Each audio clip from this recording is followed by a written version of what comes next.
Bună ziua și bine v-am găsit la jurnalul de seară al zilei de 19 noiembrie 2040, în care vom vorbi despre principalele știri ale zilei. Statul islamic a fost înfrânt după câteva decenii de atacuri și contraatacuri violente, astfel că imigranții sirieni sosiți în Europa se vor întoarce în sfârșit acasă.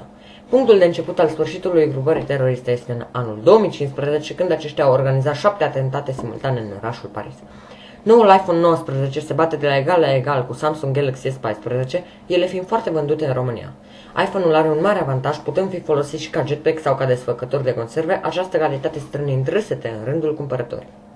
A fost terminat și ultimul tronson al autostrăzii Arad-Suceava, proiect ce a durat 4 ani, fiind considerată ultima autostradă din România neterminată. În acest moment avem doar 32 de kilometri avans față de Germania, ei putând să ne ajungă oricând. Mai departe vom continua cu știrile din sport. După ce în anul 2036 România a câștigat campionatul european de fotbal, în acest an a început preliminarele pentru campionatul mondial cu o înfrângere 2-0 cu insulele Feroe. Selecționerul Mirel Rădoi spune că meciul următor cu Anglia ar trebui să fie mai ușor.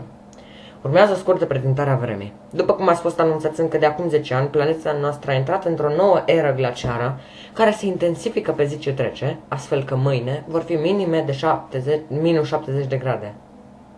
Doamnelor și domnilor, jurnalul de știri se oprește aici, dar vă aștept în continuare să urmăriți partida de fotbal între România și Anglia. O seară bună vă doresc!